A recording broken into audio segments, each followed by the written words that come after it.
Hello everybody and welcome back to another episode of Form Check Friday. Apologize for not getting one out to you last week, but hey, we're back. It's going on, it's happening, we're going for it today. So for those of you who don't know and who are maybe tuning in for the first time, well, welcome.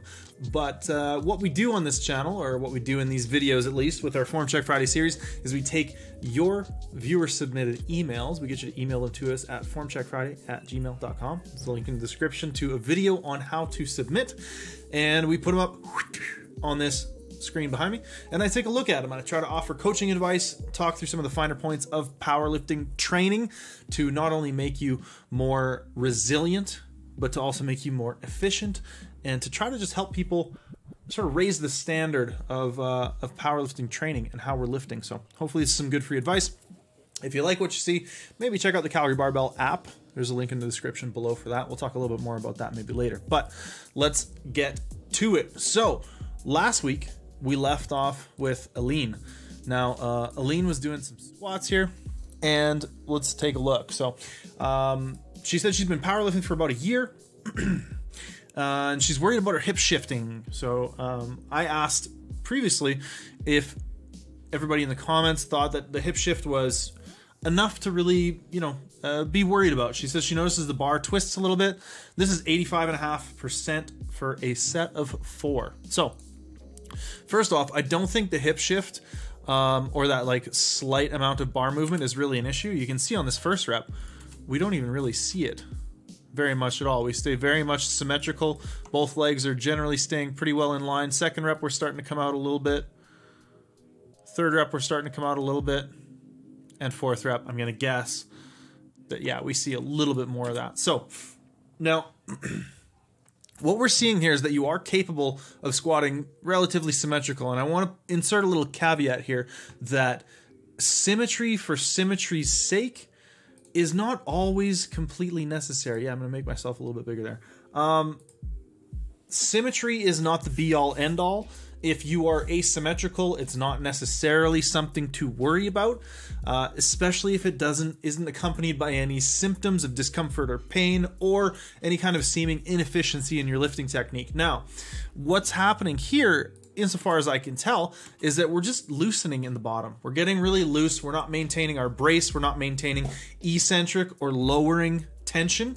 And I want you to try to maintain a little bit more trunk tension, upper back tension, and just overall tightness, and resist the bar on the way down more with your legs so that we're able to create a tighter bottom position. You'll notice one of the things that we do really well on this first rep is you maintain a pretty good cadence down to the bottom and back up.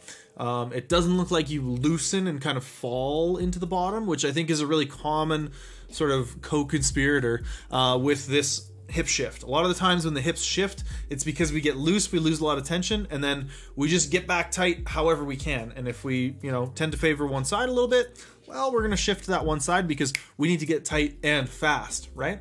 We're under load, we're squatting. So I think that's probably the biggest thing here. The other thing I would do is maybe play around with stance width. You might find that going wider just makes you looser, so that might not be the play, but I think it's worth experimenting with. Now, like I said, trunk tension, upper back tension, and more tightness in the legs as we hit the hole. I think that's going to be a real game changer for you. Hopefully that helps, Elene. All right, next we have Kevin. So Kevin is 16, 5'10", 80 kilos. Give me all of his stats. I could give him a wrestling introduction. Weighing in at 80 kilos. So Kevin is not looking to compete. He says he has trouble keeping the position in later reps, and this is his second set of 85 for 6. So the first thing I'm noticing here is, again, looseness in the bottom position. This might be a theme today, but generally speaking, we want to learn how to decelerate the bar into the bottom position on both the squat and the bench press. Becomes really important because that change of directions is such a critical moment and such a critical piece of squatting and benching well, that a lot of the times incorporating a little bit more tightness and learning to like slow the bar down in the bottom of the range of motion is really, really important. So right there, we do a pretty good job lifting the chest up to meet the bar, although it's very acute, right? It's a very like hoop, hoop, Like it's a distinct, separate movement. And I think what I would try to get you to do is incorporate that chest drive, which is going to be driven actually by the legs, which is what a lot of people will call leg drive. So we're applying pressure through the feet to try to drive ourselves backwards up like this, and that's going to lift the chest up to meet the bar. It's going to trim the range of motion. It's going to help keep your shoulders into position by applying pressure this way so that the friction of the bench makes contact with the shoulder blades and helps pull them down. Does all that make sense?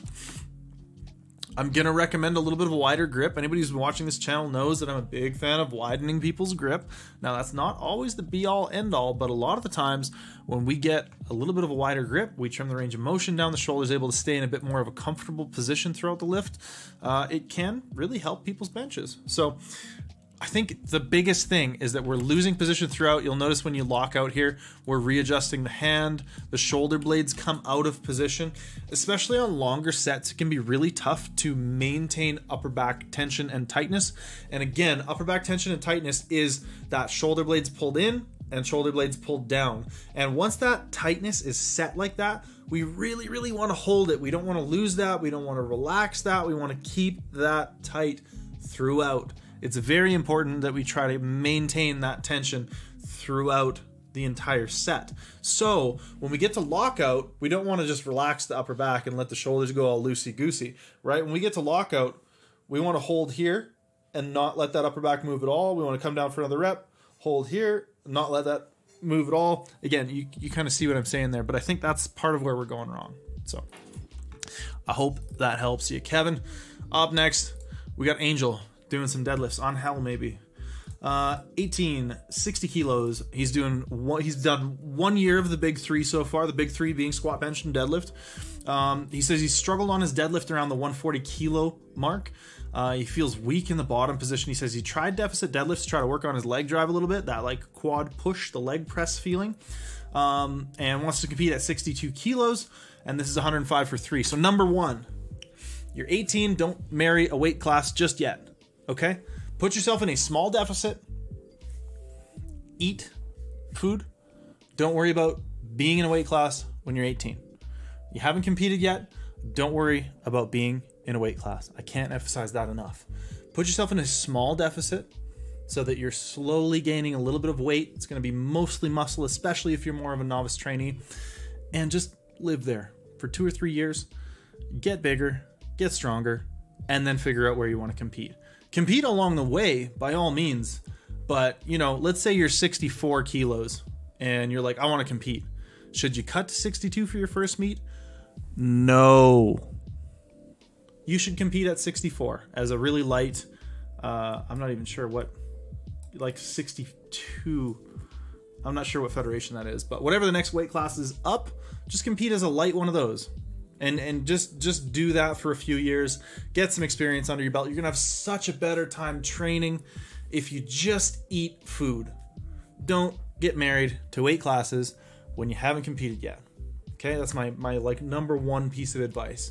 Taylor and I, one of the other Calgary Barbell coaches, Taylor and I myself, we coach the Northeastern Men's University powerlifting team, and it's fantastic. Love those dudes. If you're watching, shout outs. But one of the things that we really have tried to instill in all of them over the past few seasons is that at that age we should be in a small surplus, gaining weight. Extenuating circumstances aside, right? If you're using powerlifting as a weight loss tool, then, absolutely this doesn't apply to you.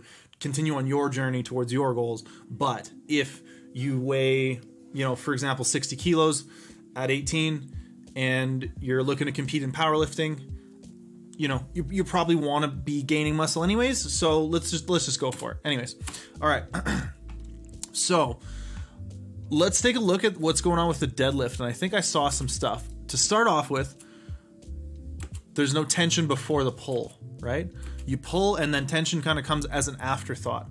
Now, I've talked about this a lot lately. I'm not sure if this was in the last video or in our form check live streams.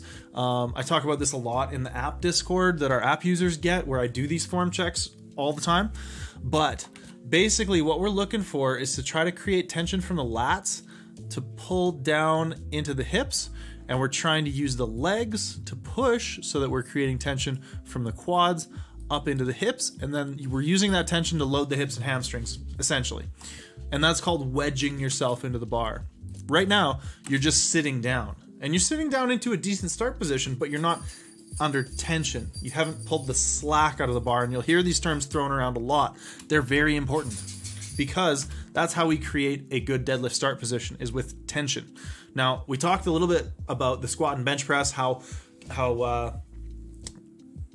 important that change of directions is between the eccentric or lowering phase and the concentric or upward phase of the movement is. Now in the deadlift, we don't have an eccentric, right? So the very important sort of key critical moment is that initiation off of the floor, where we're breaking the inertia of the bar's rest on the floor. So at this point, we really need to be way more tight before the pull. One of the reasons you're probably feeling weak off the floor is because you're not doing that. Now, I'm going to recommend a few things. Number one, especially if you want to compete, don't lock out like this, right? You'll see your lockout, you're really leaning back, we're unlocking the knees. This is something people get called for in powerlifting very regularly, and it's called soft knees. It's going to get you a red light. And, if your knees are unlocked to, and the extent where judges will call you, and more than one judge calls you on that, you're going to fail the lift, unfortunately. So when you lock out, continue your quad tension. Think about locking out up instead of locking out back. Right? Now, the other thing I'm going to recommend is some pause deadlifts. Pause deadlifts are really going to teach you how to pull the slack out, because I'm going to make you pause here, right? That bar is just barely floated off the ground. Pause there, because that's really going to teach you what it feels like to maintain tension there. And once you get that feeling of tension in the bottom position, that's going to help you carry it over to how you're initiating your competition deadlifts. Pause deadlifts also very much a common feature in the Calgary Barbell training app, which maybe I'll take a quick second to talk about right now. So Calgary Barbell training app, what it is it's a feature-rich program library. We've got, I think, 19 programs on there. I got 9 more coming out in the next couple of weeks here. Those are almost completely developed, and they will be launching right away. It's a training log, so you can update all of your training in there. You can upload videos if you want to access those. You can also, one of the best things about it is it has a way to suggest load based on your maxes and help you approximate your RPE, as well as calibrate that as you go. So if you're new to RPE based training, it's not just saying do a 7. There's almost always a suggested load that's going to help you approach the right RPE. And the other really big selling feature of the app is going to be that there's an app users exclusive Discord, where we do exactly this, form checks. I'm in there multiple times a week. I will form check and review every lift that gets submitted in there. I sit down and record a video just like this for our app users and help people out with their technique. We also have channels where we talk about how to modify the programs, how to work around injuries, how to work around equipment restrictions. There are programs in there specifically for at-home gym users, and almost anything can be modified. So anyways, if you like the channel, you like the content, please check it out. That's probably the best way that you can support us, as well as get a whole lot of awesome value bundled into that. Anyways, back to it here. So this is Jordan. Jordan's from Ottawa, so shout outs to a fellow Canadian. He mentioned here that he's going to sign up for the app after this block. This is 275 for 5. He says he pushed hard, it moved well, but he says he's tall, and squats can be kind of tough for a tall guy. Wrists, he says he can't get them straight in low bar. He can get them straight in his high bar, however. And he's also said he's been messing around with stance and feels pretty good with this wider stance. So number one, I would say don't worry too much about getting your wrists straight. They don't need to be straight. You watch a lot of high-level lifters, including myself, and we just kind of cram everything in there. And if the wrists bend back, whatever, that's what wrist wraps are for, right? The wide stance actually looks pretty good on you, I think. The only thing that I'm seeing really is I think we could work on our bracing a little bit. right? I think we're getting a little bit loose in the bottom. I think we could, again, control that sort of moment of directional change out of the bottom a little bit better. You'll notice that I think on a number of these reps, we kind of get a little toss forward. Some of them are getting a little crooked. So I think just overall working on your brace. And what I mean by that is we're drawing air into our abdomen. We're creating what's called intra-abdominal pressure. A lifting belt can be a really great tool for this. I always recommend the SPD belt. That's what I use. If you can create good intra-abdominal pressure, the amount your trunk and torso moves around is going to be a lot less, and that's going to allow you to apply pressure better through the floor, or rather, from the floor through your legs to the bar, right? If something along that chain is loose, then that force production and that translation of force is going to get a little thrown off. So I think, getting a little bit more consistent with depth is going to be one of the things. Increasing the proficiency of your brace is going to be another. And also just really making sure this bar is glued into your back. So the cues that I generally use for upper back tightness, or what we call the shelf, right, which is where the bar sits on the shelf, is one, really thinking about cueing these elbows in towards the midline. Some lifters will think about pushing their elbows forwards underneath the bar, and in some cases that can really help. For me, that just makes my shoulders feel bad. But for some lifters, that's absolutely something that they work on.